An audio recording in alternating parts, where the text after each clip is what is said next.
Assalamualaikum warahmatullahi wabarakatuh. Saya Neneng Setia Sari dengan NIM 2213040050. Saya dari kelompok 11 akan menjelaskan materi tentang etika pengelolaan sumber daya manusia. Nah, ini merupakan salah satu materi dari mata perkuliahan etika bisnis syariah. Yang pertama yaitu tentang pengertian serta peran sumber daya manusia dalam konteks etika bisnis syariah. Yaitu sumber daya manusia itu merupakan semua orang yang terlibat dalam menjalankan sebuah organisasi atau perusahaan, seperti karyawan, manajer, hingga pimpinan.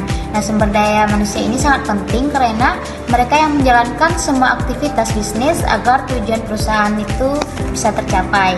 Nah, etika bisnis syariah itu adalah cara menjalankan bisnis sesuai dengan nilai-nilai Islam, seperti jujur, adil, dan tidak merugikan orang lain. Nah, dalam konteks ini, sumber daya manusia punya peran penting agar bisnis tetap berjalan sesuai dengan prinsip syariah. Di antaranya itu menjaga kejujuran. Nah, sumber daya manusia harus jujur dalam bekerja, misalnya tidak memanipulasi data keuangan, tidak menipu pelanggan, dan tidak berbohong. Kemudian, bekerja sesuai dengan syariat. Nah, maksudnya yaitu setiap aktivitas pekerjaan harus sesuai dengan hukum Islam, misalnya tidak terlibat di dalam riba, penipuan, ataupun produk yang haram. Kemudian menjalin kerjasama yang baik. Sumber daya manusia harus bisa bekerja sama dengan rekan kerja dengan cara yang saling menghargai dan tidak merugikan orang lain. Kemudian adil dalam mengambil keputusan dan menjaga amanah. Nah, sumber daya manusia itu harus menjalankan tugas yang diberikan dengan penuh tanggung jawab, karena itu adalah amanah ataupun titipan dari perusahaan yang juga titipan dari Allah. Selanjutnya, pekerjaan. Pekerjaan itu merupakan segala aktivitas yang dilakukan seseorang untuk mendapatkan penghasilan atau memenuhi tanggung jawab tertentu. Nah, dalam konteks etika bisnis syariah, pekerjaan bukan hanya sekedar mencari uang, tetapi juga dianggap sebagai ibadah atau amal yang bernilai pahala jika dilakukan dengan benar dan sesuai dengan ajaran Islam. Nah, dalam etika bisnis syariah, pekerjaan harus memenuhi beberapa kriteria agar dianggap baik, halal, dan diridhoi oleh Allah. Yang pertama itu pekerjaan yang halal. Itu tidak menjual barang yang haram, tidak melibatkan riba ataupun bunga, dan tidak merugikan atau menipu orang lain. Kemudian dilakukan dengan jujur dan amanah. Nah, orang yang bekerja harus jujur dalam menjalankan tugasnya, tidak mencuri waktu atau mencurangi pekerjaan. Kemudian tujuannya untuk kebaikan, yaitu memberi manfaat bagi orang lain dan menjaga keberlanjutan lingkungan dan masyarakat yang sejahtera, dan tidak merusak moral atau menyebarkan keburukan. Nah, bekerja sebagai bentuk ibadah jika dilakukan dengan niat yang benar atau mencari nafkah dengan halal, menafkahi keluarga dan membantu sesama, maka pekerjaan bisa bernilai ibadah dan mendapatkan pahala.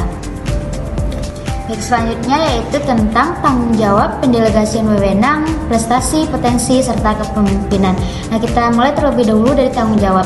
Tanggung jawab itu adalah kesadaran untuk menyelesaikan tugas yang sudah diberikan dengan sungguh-sungguh dan bisa dipercaya. Nah, dalam etika bisnis syariah, setiap orang harus menjalankan tugas sesuai dengan peran masing-masing dan amanah atau dapat dipercaya. Nah, tanggung jawab itu adalah bagian dari amanah. Jadi orang yang bertanggung jawab akan mendapatkan kepercayaan dan keberkahan. Nah, kemudian pendelegasian wewenang. Pendelegasian wewenang itu memberikan sebagian tugas atau kekuasaan kepada orang lain yang dipercaya untuk melaksanakannya.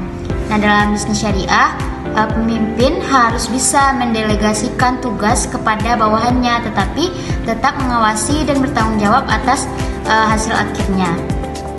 Kemudian prestasi. Prestasi itu adalah hasil kerja yang baik atau pencapaian yang diraih oleh seseorang karena usaha dan kerja kerasnya. Nah, dalam bisnis syariah, prestasi diukur tidak hanya dari hasil kerja, tetapi juga cara pencapaiannya, yaitu harus jujur, adil, dan tidak curang. Contohnya seperti meningkatkan penjualan dengan cara yang jujur dan tidak menipu konsumen. Oke, selanjutnya itu potensi. Potensi itu merupakan kemampuan atau kekuatan dalam diri seseorang yang belum sepenuhnya digunakan tetapi bisa untuk dikembangkan. Nah, dalam bisnis syariah, setiap orang yang dianggap memiliki potensi dan layak diberi kesempatan untuk berkembang. Nah, perusahaan yang baik akan mengembangkan sumber daya manusianya dengan pelatihan dan motivasi. Dalam nilai syariah, Islam mendorong umatnya untuk terus belajar dan berkembang karena ilmu dan keterampilan adalah bagian dari amal atau kebaikan. Yang terakhir yaitu kepemimpinan. Kepemimpinan merupakan kemampuan seseorang untuk mengarahkan, membimbing, dan memengaruhi orang lain agar mencapai tujuan bersama. Nah, dalam konteks syariah, kepemimpinan tersebut harus adil, jujur, bijaksana, dan peduli kepada kesejahteraan bawahannya. Nah, kepemimpinan bukan soal kekuasaan, melainkan tanggung jawab dan pelayanan.